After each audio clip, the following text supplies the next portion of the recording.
നമസ്കാരം. ജനയുഗം ലോകം പോയ വാരത്തിലേക്ക് സ്വാഗതം. ഇസ്രായേലും ഹമാസും വെടിനിർത്തൽ കരാർ പാലിക്കുന്നുണ്ടെന്ന് ഉറപ്പാക്കാൻ ഗാസയിൽ അമേരിക്ക നിരീക്ഷണ ഡ്രോണുകൾ പറത്തി തുടങ്ങി. US പ്രസിഡന്റ് ഡൊണാൾഡ് ട്രംപിന്റെ നേതൃത്വത്തിൽ നടപ്പാക്കിയ സമാധാന കരാർ ലംഘിച്ച് കഴിഞ്ഞയാഴ്ച ഇസ്രായേൽ ഗാസയിൽ ആക്രമണം നടത്തിയിരുന്നു.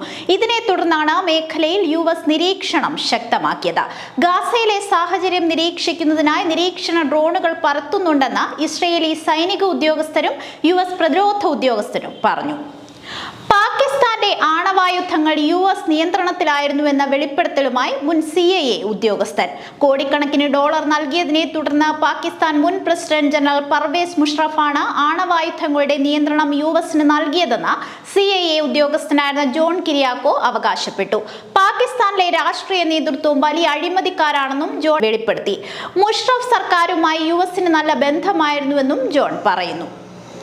പുതിയ നൃത്തശാല പണിയുന്നതിനായി വൈറ്റ് ഹൗസിന്റെ കിഴക്കേ ഭാഗത്തെ കെട്ടിടം പൂർണ്ണമായും തകർത്തു.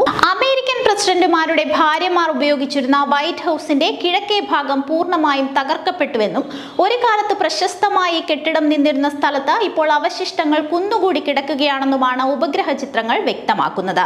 വൈറ്റ് ഹൗസിനേക്കാൾ വലിപ്പമുള്ള പുതിയ നൃത്തശാല $30 കോടി ചിലവിൽ നിർമ്മിക്കാനുള്ള പദ്ധതിയുടെ ഭാഗമായി കിഴക്കേ ഭാഗം പൊളിക്കുമെന്ന് US പ്രസിഡന്റ് ഡൊണാൾഡ് ട്രംപ് പ്രഖ്യാപിച്ചിരുന്നു. ഫ്രാങ്ക്ലിൻ ഡി റൂസ്വെൽറ്റ് പ്രസിഡന്റ് ആയിരുന്ന കാലത്ത് പ്രഥമ വനിത എലീന റൂസ്വെൽറ്റ് ഈ കെട്ടിടം അതിഥികളെ സ്വീകരിക്കാനായി മാറ്റിയെടുത്തിരുന്നു. 2 നിലകളിലായാണ് കെട്ടിടം പണിതിരുന്നത്. ഔദ്യോഗിക വിരുന്നുകൾ, അവധിക്കാലത്തെ മറ്റ് സ്വീകരണങ്ങൾ, പ്രസിഡന്റ് പങ്കെടുക്കുന്ന പരിപാടികൾ എന്നിവയിൽ പങ്കെടുക്കാൻ പൊതുജനങ്ങളും സന്ദർശകരും പ്രവേശിച്ചിരുന്നത് കിഴക്കുഭാഗത്തു കൂടിയായിരുന്നു.